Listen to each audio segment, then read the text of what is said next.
Ustaz, men Umar Ali 4-kurs şariat бүгүнкү сабагыңыздан мага уруксат бериңизчи dedi. Ana gördünüzбү? Каяка жазган бул?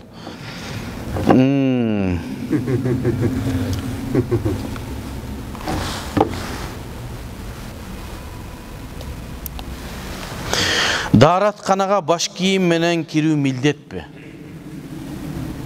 Daarатканага баш кийим менен кирүү милдетпи? Баш кийим biz musulmandardın zinatıbı. Жылаңбаш жүрбөйлүк dedik.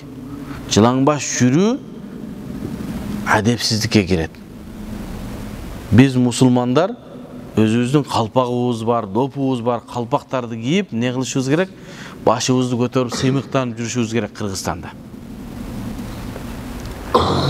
Жанагы намазында атайлап жылаңбаш намаз окугандардын намаздары макрух деп айтканбыз.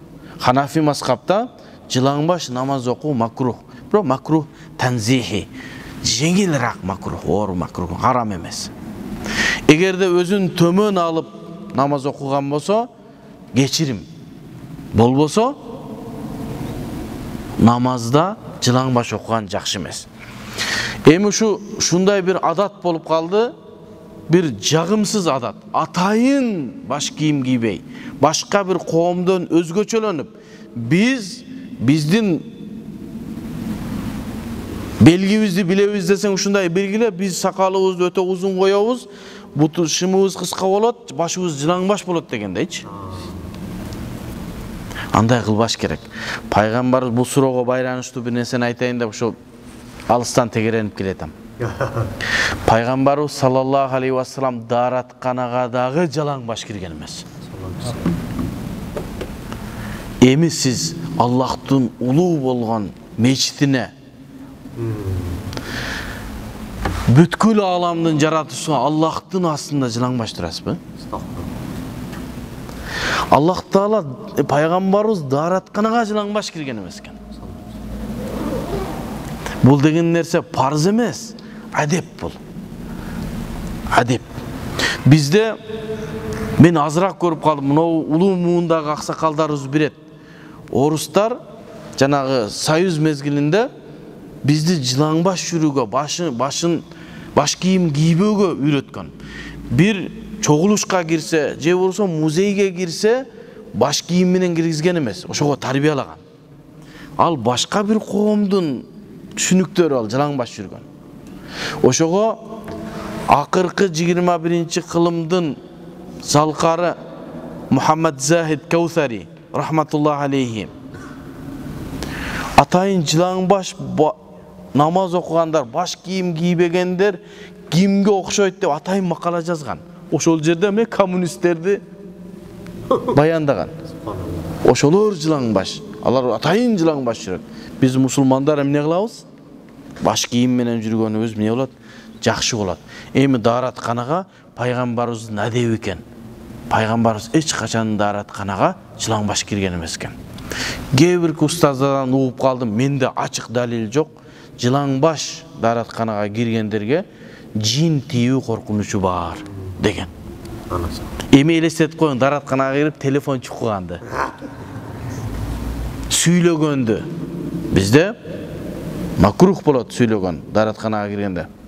Себеби ал жерде daarатканага киргенде периштелер сыртта калат дейт. Анын сыңарындай биз Ханафи мазхабта адап жакшы бир кулук мүнөз баш кийим менен жүрүү, ошо менен daarатканага бар. Жок болуп калса менен зыяны жок иншалла. Эгерде daaratка кирүүнүн дуасын окуп эле кире турган болсок, иншалла эч ким зыян бербейт иншалла. Адептен.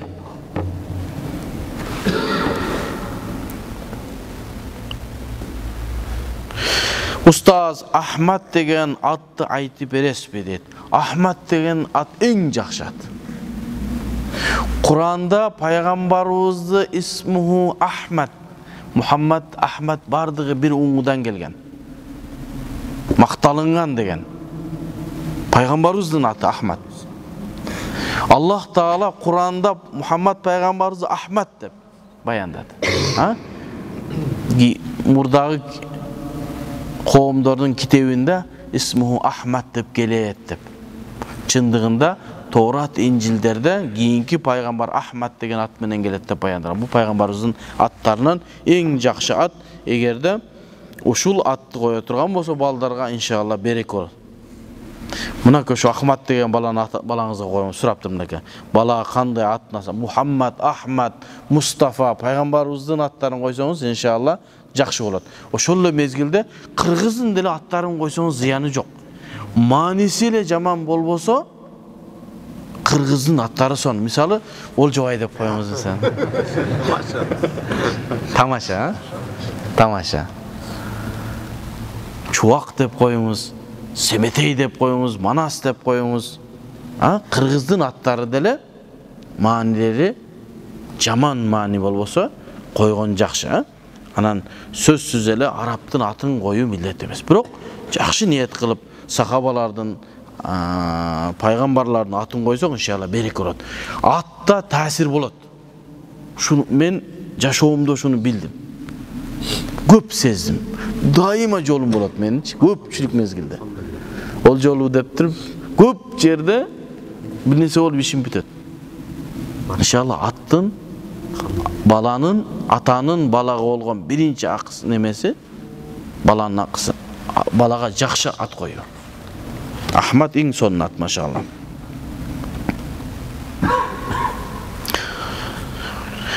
Суро, жакында жумуш баштап жатам. Духи, парфюм сатабыз буюрса, машалла. Биз алган духини алып туура эмес жолго иштесе, мисалы көчөгө чыкканда аял киши seviniп чыкса, бизге күнөө болбойбу? Аллах разы болсун. Я Аллах. Адамдар ар бир амалын шариатка жараша кылайын деп аракет кылып калды. Кыргызстандын алдыга чыкканы ошо болду. Кыргызстандын башка кошуналардан алдыга озгонубуз кайсыл ишим шариатка туура келет, кайсыл ишим шариатка туура келбейт деп ар бир маселени сурап калды. Мен бир тааныштарым сурады Өзбекстандан. Силерде таң калабыз, ар бир нерсени сурайт адамдар. Биз алымдарыңар ошону чечмелеп жооп берет дейт. Чубак ажы субханалла эч бир нерсени калтырбай сурап берген. Эми караңыз. Сатып атканы жыттуу атыр экен. Эми мен атырды сатсам, аны бир аял севинип, эми аялдардын дагы духисин сатышы мүмкүн, эркектердин дагы духисин сатат, эркектердин сатса жакшы, машалла. Бардыгыбыз жыттуу болуп мечитте турсак, пайгамбарыбыздын сүннөтү, Абу Ханифанын карманган жолу. Сонун болот. Эми аялдар духини сыртка чыгып кетсе, мен күнөөкөр болбоймунбу дейт. Таквалыкты, Аллахтан болгон коркууну караңыз. Аллах разы болсун сизден. Жок, күнөөкөр болбойсуз. Бизде Ханафи мазхабта эреже бар. Ар бир адам өзү кылган амалына жооп берет. Фи'лу фа'илин мухтар деген. Ким өзү каалаптуу бир амалды аткарды, ошол жооп берет. Сиз бычак сатасыз. Ал бычакты алып барып бирөөнү өлтүрсө, сиздин күнөөңүз эмне? Siz аны эт кесип же деп саттыңыз. Атырды аялдардын атын күйөөңө, жасан күйөөңө жыттан деп саттыңыз. Эч кандай иншалла эмне кылбайсыз, күнөөкөр болбойсуз. Кудай таалам ишиңизге береке берсин иншалла. Абу Бакырдын иманын таразанын бир жагына коюп, экинчи жагына бүткүл үммөттүн иманын койсо, Абу Бакырдын иманы оорлук кылат эле деген суроону биздин бир мусулман туганыбыз берипти. Ооба, биздин акыйда китептеринде шундай деп баяндалат. Абу Бакырдын иманынын күчү ушунчалык күчтүү болчу. Бирок Аллах Таала Абу Бакыр деле иман келтирген. Мен деле, сиз деле иман келтиргенсиз. Бирок Абу Бакырдын иманынын күчү биздикинен жогору турат. Анын болгон ишеничи, анын болгон такыбалыгы башка адамдардын иманынан күчтүү. Ошону айтып атабыз. Иманы, нуру, күчү күчтүү деп. Машалла. Сиздин чынжырчаңыз Мухаммад саллаллаху алейхи ва салламга чейин канчанчысы деп. Машалла. Бүгүнкү суроонун эң жакшы суроошу. Аллахка чексиз мактоолор болсун, пайгамбарыбызга салаваттар болсун. Menin жашоомдогу эң бактылуу күнүм кайсы деп суралса, Меккеге окууга кабыл болгонду уккандагы күнүм деп айтат элем. Эң бактылуу күнүм. Мен азырга чейин андан дагы бактылуураак нерсени көрө элекмин. Эгер экинчиси кайсы десе, Иорданияга кеткеним деп айтат элем. Меккеге кабыл болуп, ошол жерге барып, ошол жерден хадис илимин окудук. Ошол жердеги устаздар бардыгы, Чубак устаз менен биз чогуу окудук. Чубак устаздын устаздары кайсыл устаз болсо, ал бардыгы менин устазым. Ошол барып, ошол жерден хадис илимин окудук, тафсир илимин, акида илимин окудук. Чубак устаздын бир сабагында айткан сөзү бар. Мен пайгамбардын 33-чү мураскорумун деп айткан сөзү бар. Мен ошол сөздү эмнегедир кечирээк угуп калдым. Чубак ажыдан сураганга жетишпей калдым. Чубак ажы ушуну бир адашып айтып алгандай. Же эң узун чынжырчаны айткандай. Себеби Чубак ажынын устазы деле менин устазым. Экөөбүздүн устазыбыз бир. Мени менен пайгамбар саллаллаху алейхи вассаламдын эң аз чынжырча бул 19-18 адам. Эң азы. Имам Бухариге чейин 15. Суласиятын имам Бухари 3 адамдан кийин пайгамбардан риваят кылган, ошону 18 болот меники. Бул эң аз. Адамдар таң калып атат. Дүйнөдө азыр 25 экен, эң дүйнөдө. Иорданияда эң жакын санат 25 экен. Менин колумда китебим бар, далилим бар. Мени менен пайгамбардын ортосунда 18 адам бар. Андан узунурагы 25ке чейин, андан да узунурактар бар, иншалла. Бардыгы ошол пайгамбарыбыздын хадисинен ижаза алган санаттарыбыз, иншалла, ага далил болуп бере алат, иншалла.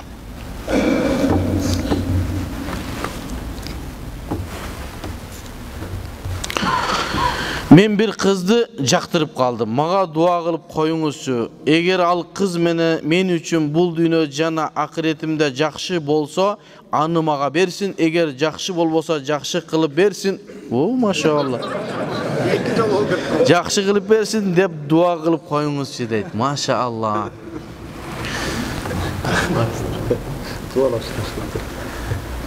Дуанын бир адебин айтайын. Дуанын адеби эң биринчи, Аллах Таала менин дуамды сөзсүз кабыл кылат деген жүрөктө ишенич болуш керек. Аллах Таала менин дуа кылгыла, астажиб лакум, силердин дуаңарды кабыл кылам деген ишеничти жүрөгүңүзгө бекем киргизип дуа кылыңыз, бардык дуаңыз кабыл болот. Ушул мезгилдеги бир нерсени өзүмдүн тажрыйбамды айта кетейин. Мен ушул мезгилге чейин эмне нерсени дуа кылган болсом, Аллах Таала ушу дуамдын бардыгын берди.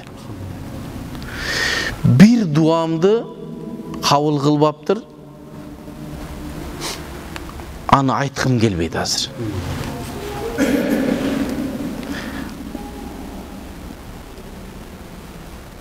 Кайсыл дуаны кылган болсом, Аллах Таала кабыл кыла бергенде мен Аллахтан уялып баштадым. Андан кийин дуамдын форматын өзгөрттүм. Өзү дуанын эң биринчи Аллах Таалага мактоо айтыш керек, пайгамбарыбызга салават айтыш керек, зикир айтыш керек. Андан кийин истигфар айтып туруп дуа кылып, аркасынан кайра Аллах Таалага мактоо айтып, пайгамбарыбызга салават айтып кылса, эки кабыл болгон дуанын ортосундагы дуа пардасыз кабыл болот дейт. Анан атайын орундар бар дуа кылып турган. Эки азам менен коматтын ортосунда, түндө, Кабада, Хажарул Асвадта, Рукнул Ямани менен Хажарул Асвадтын ортосу, эм көп дуа кабыл болот турган жерлер. Ал-Мизаб, Макканын чоргосунун түгүндө көп жерлер бар. Эми мен форматымды мындай өзгөрттүм. Азыр мынау баланын айтканына жакын. Allah'ım bir nерсе сурап, ушул нерсе мен үчүн пайдалуу боло турган болсо, жана акыретим үчүн пайдалуу болсо мага бер. Ушул нерсени. Эгер мен үчүн, жана бул дүйнөм үчүн, акыретим үчүн пайдасыз боло турган болсо, Аллах бербейли кой деп дуа кылып калмас. Себеби кылган дуаңдын бардыгы кабыл болсо кыжаат болуп каласың. Ана бул жакшы кылып тура. Жакшы болбосо жакшы кылып бер деген болот.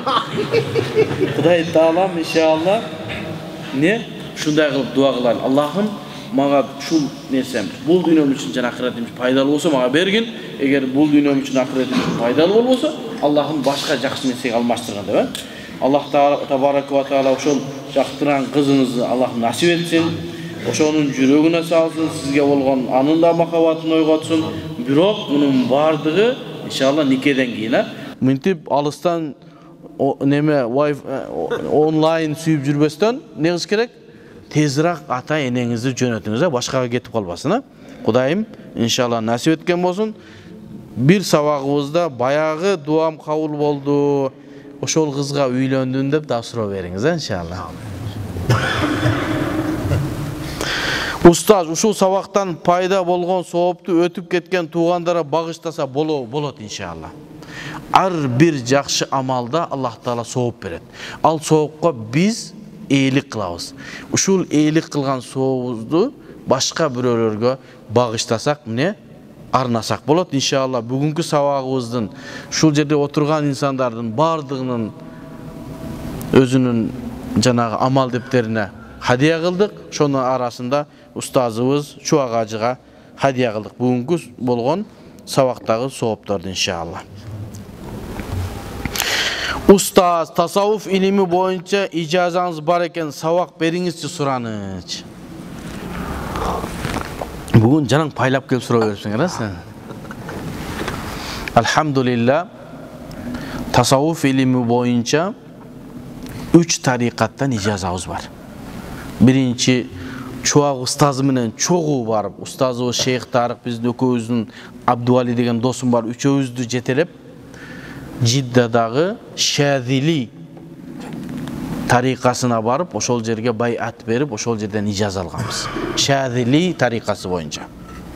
Экинчиси Иорданияга келгенден устазыбыз Шейх Муаз Хавадан Кадирия тарикасынан ижаза алдык. Андан кийин өткөнгү сапарыбызда устазыбызды зиярат кылганыбызда Накшбандия тарикасынан ижаза берди. Бирок ижаза алган менен адамдарды тарбия кылуу башка нерсе. Мен өзүмчө халка ачып адамдарды тарбиялай турган камил нерсеге жете элекмин. Мен күнөөкөр инсанмын. Бизде Кыргызстанда Алмазбек деген чоң шейх бар, Накшбандиянын Кыргызстандагы өкүлү Манзилдеги. Түркиядагы Манзилде жаңы халифанын Кыргызстандагы өкүлү Алмазбек шейх. Biz ошого байат бергенбиз, ошонун аркасынан Накшбандияда biz Алмазбек шейх менен Манзилдеги шейхке эмне кылабыз?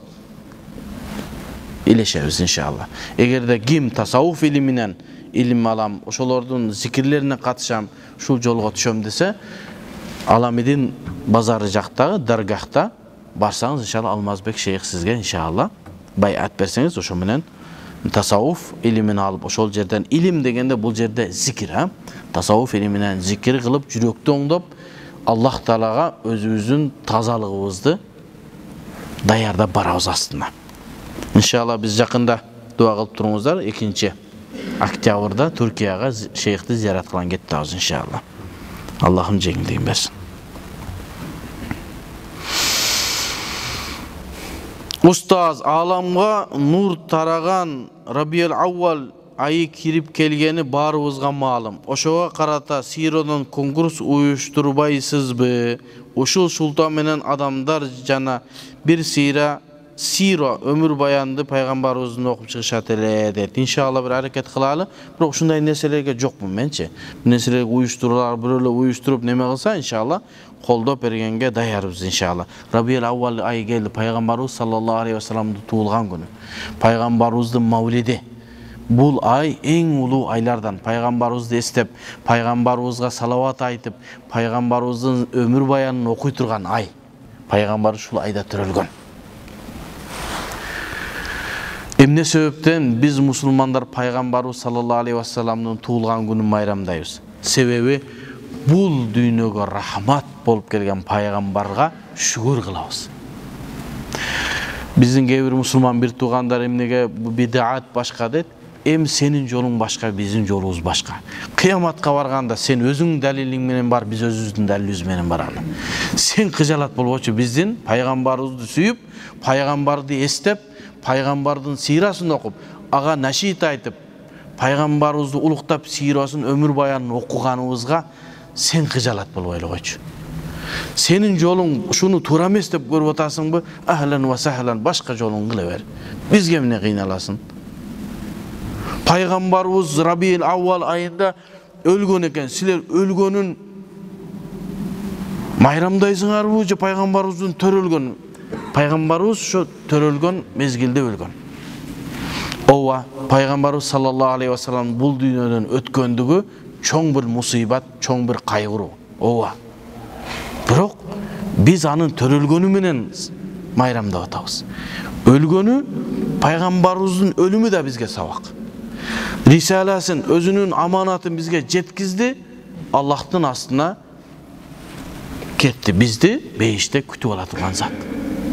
Жума күнү пайгамбарыбыз атабыз Адам алейхиссалам өлгөн күн, жума күнү. Бирок жума күнү майрамдап, жума күндөн эл топтолуп бири-бирибизди куттуктап, жана жума намазын окуп майрамдап атпайбызбы? Biz Cuma'nın başka günü mayramdayız. Adam Aleyhisselam'ın ölgöndüğü jönündө bizde mayramda жоқ.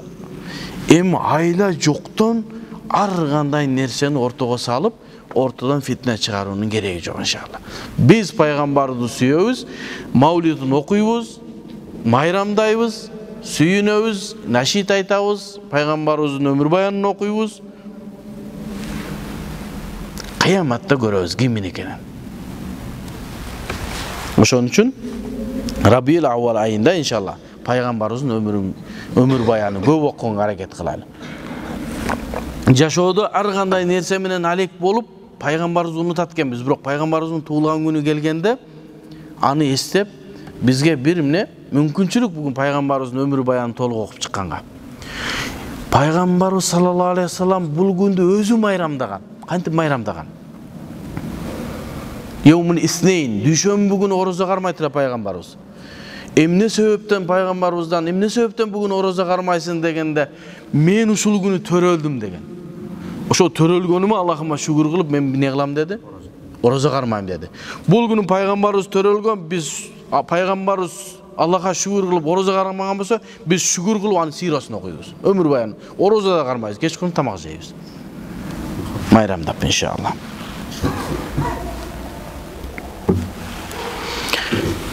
Assalamu alaikum oljoy ustaz. Suro ayneke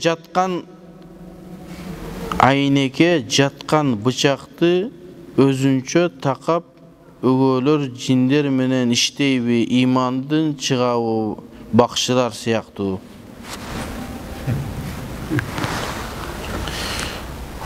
Түшүнбөдүм сурооңузду. Ustaz, iman alsız bolup жатса, imanды кантип бекемдөө керек? İman alsız bol oturgan bolsa, ibadat menen bekemdeyiz. Allah Taala'nın көп zikir kılabız, Peygambarımızga salavat aytabız, nafil namazlarda көп okuyubuz, aram nerseni karoodan saktanabız, jamaat menen namaz okuganга hareket kılabız. Birinci, beşinci gündör, birinci, төртүнчү gündörü oroza karmayыбыз. Mına oşentsek inşallah imanımız bekemdeydi. Ana zikir kılış gerek, jana harakat zikir çalgan yerlerge barış gerek inşallah. Yaşım 26'da üylönöйүн dedim ele, ala turgan kızım 2 yaş ulu. Kız sep dayardayın dep akça toптоп жатат. Sep жок üylönö bersek bolobу. Болот. Sep azır septin gereği yok. Men bilgenden azırkı жашоодо septin gereği yok. Azır divan alasın, başka kılasın ha. Al ilgerkidey төшөк кылуунун кереги жок. Üylөнгөнгө шашыла бергиле, 2 yaş ulu болсо жакшы экен. Кыргызда казан кошуп берет деп коет, а? Казан кошуп берет, эч кандай пайгамбарыбыздын деле аялы улуу болгон, эч кандай бир проблема. Свадьба жок эле, тынч үйлөнгүбүз келет дейт. Ооба. Эми ошентсе деле пайгамбарыбыз айткан, бир кой союп болсо дагы элге үйлөнгөнүңдү жарыя кылып кой да. Эртең бир кызды жетелеп кетип атсаң, бу таксыр кандай болуп калды дебесин бирөө, а? Мен үйлөндүм деп жарыя кылып койгон, бул иншалла эмне болот? Жакшы болот. Бирок чоңдор, апалар, аталар, туугандар оорлоштуруп жатат. Кандай насаат айтасыз? Аллахым ыраазы болсун. Ат өлбөсүн, арабасын басын кылып, эки жакты капаландырбай, той болсо да мындай чаканыраак той кылып, кудалар келет, аларга кичине мал союш керек, мындай бир коноктош керек дегендей, мал сатып алып аткан жоксуң, аял алып атасың, кичине майрамдап койгон жакшы. Пайгамбар саллаллаху алейхи вассалам валау бишатин, бир кой союп баса дагы майрамдык жанагы тойду өткөргүлө деген, иншалла. Ошонун негизинде көп ысраф кылбастан кичине той кылсам иншалла жакшы болот иншалла. Устаз, мен истеген атты өзгөртүш керекпи? Себеби бул атты ар бир тамгасы коммунисттердин баш тамгалар экен деп уккам. Туура. Өзгөртүп койгон жакшы болот иншалла. Эмнеде өзгөртүп коесуз? Мухаммадты өзгөртүп коесуз иншалла. Маркс, Ленин дегендер барды. Устаз, жума намазда 2 хутба ортасында дуа кылса боламы дейт. Биздин Ханафи мазхабта астагфируллах деп гана айтасыз. Себеби хутбада сүйлөбөй туруу эмне? Важип. Намаз окулунбайсыз, сүйлөбөйсүз, жада калса, жаныңыздагы бир туура эмес иш кылып атса, сүйлөбөй тур деп айтсаңыз, бүгүнкү жумаңыз соогу кетти. Эмесе амр бил ма'руф, нахи ан мункар фард. Жакшылыкка чакырып, жамандыктан кайтарып, бирок хутба болуп атканда бардык нерсени токтотобуз. Мен бүгүн туңгучта жума окудум. Имам хутба кылып атат, жанындагы адам соода кылып атат, сатып атат. Китеп-ситеп, жайнамаз, пайнамаз бир нерселерди. Ханафи мазхабта биринчи азан айтылгандан кийин соода арам болуп эсептелинет. Токтотуш керек. Ошону элге жеткизишибиз керек, иншалла. Дуа кылса, астагфирулла деп дуа кылсаңыз, ошол жетиштүү болот. Эгер Аллах таала сизди кечирген болсо, мындан өткөн жакшы нерсе жок.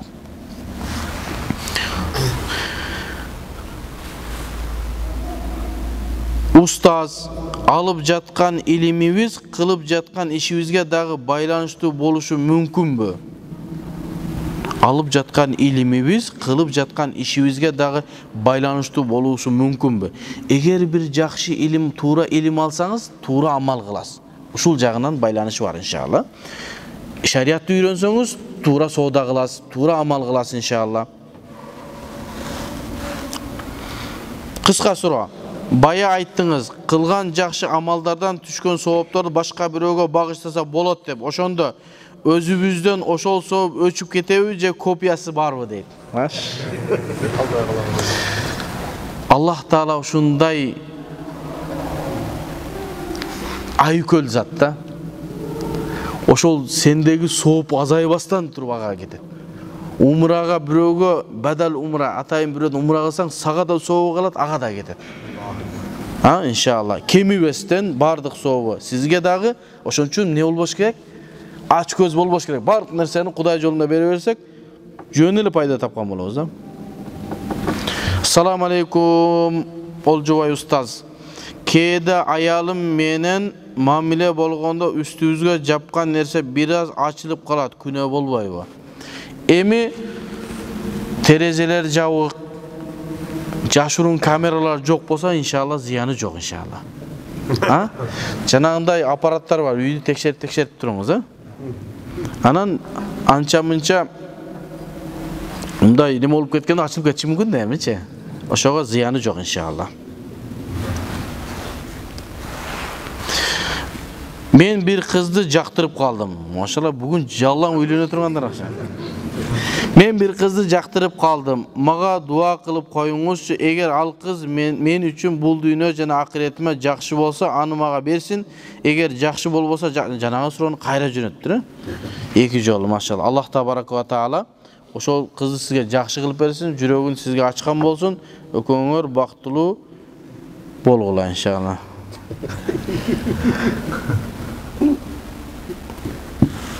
Аллахым разы болсун.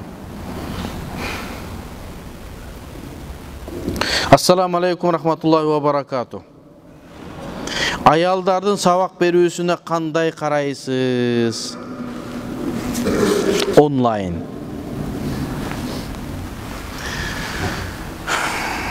Кейбір адамдар, кейбір ушундай устаздар чыгып алып аялдар сабак бербеш керек, анан эркектер биз укмушпуз, жетишип калдык, бардыгына жетишип атабыз деп айткан сөздөрдү угуп калдык. Кейбирки аялдар бар, ошол сүйлөп аткан адамдан да илимдүү. 20 жыл, 25 жыл илим алган аялдар бар. Кейбир маселелер бар, ал маселелерди аялдар чечкени жакшыраак. Эгерде фикты, ханафи мазхабты жакшы үйрөнгөн болсо. Себеби кейбир маселелер бар, бизди бир ыңгайсыз абалга келе турган темалар бар. Кейбирки аялдар бар, ачык сурай албайт. Ал эми аял устазалар боло турган болсо, алардан каалагандай сурап, анан каалагандай жооп алганы жакшыраак. Онлайн сабак алып аткан болсо, алар ошол жабык, өзүлөрү аялдар кирип, эркектер кирбейт. Эркектер эмне кирип атат аяка? Кирбесин эркектер. Аялдар кирип сабак алса дурус болот. Азыркы заманда аялдарга болгон муктаждык көп.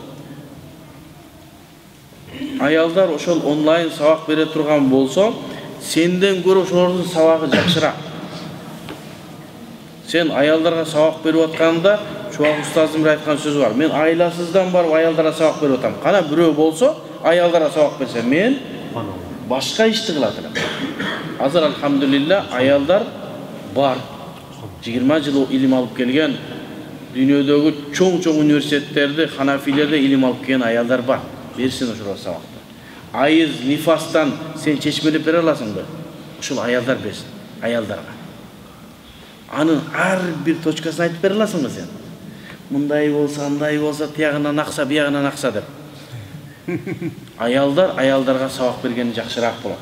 Эгерде айла жок болуп биз эркектер сабак бергенбиз аялдарга, берип атабыз. Эгер кана аялдар өзүлөрүнүн бөлүмүнө аялдар сабак берсе.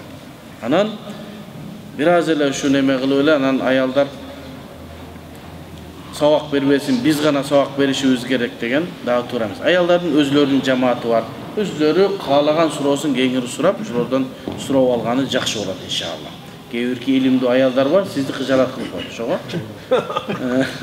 Аллахым разы болсун иншалла. Сурообуз бүттү. Бир суроо келиптир.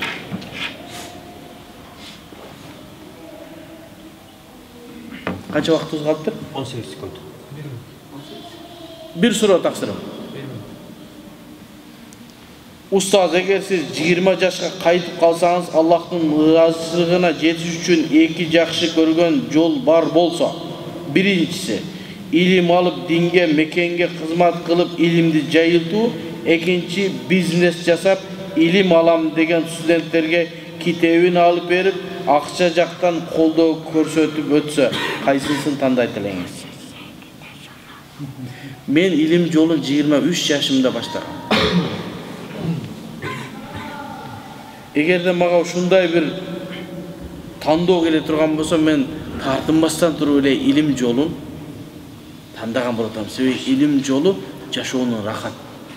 Мен кантип 25 жыл өткөнүн азыр карап таң калып атам. Кантип 25 жыл өттү. 25 жылда бир дагы күн илим алынбай калган күн болгон эмес. Эгерде кайра кайтсам, кайра ушул жолду тандамакмын. Аллахка шүгүр, азыркы мезгилде ошол бизнес мендер тапкан акчага Кудай Таала мага деле берип атат азыр. Анан ушул илим алып келип деле илим алып аткандарга жардам берип атабыз азыр. Мына көптөгөн биздин мусулман бир туугандар бар, Иорданияда балдарды окутуп атышат. Жатаканасын, тамак ашын берип. Иншалла кайра ушул жолду тандамакпыз, кайра эле илимге кызмат кылмакпыз. Иншалла Аллах Таала разы болсун. Саллаллаху таала хайра халк Мухаммад ва аля алейхи ва сахбихи ажмаин. Амин. Ошо окулган илимдерибизди Аллахым пайдалуу илимдерин кылып, ушул илимден, ушул кылган амалдарыбыздан түшкөн сооптарды Аллахым өтүп кеткен биздин мусулман туугандарыбызга, ошонун арасында Чубак устаздын рухуна багыштады, я Аллах. Соопторун жеткизген болгон, билип билбаган күнөөрүбүздү Аллахым кечирип, sözümüздөн, tilimizden adaştırmasdan tuğra ilimdi жеткирүүнү Allah'ım nasip etsin. Yakında kıla turgan saparlarımızı Allah'ım özün bexatar kılıp rahmetike arhamar. Allah razı olsun.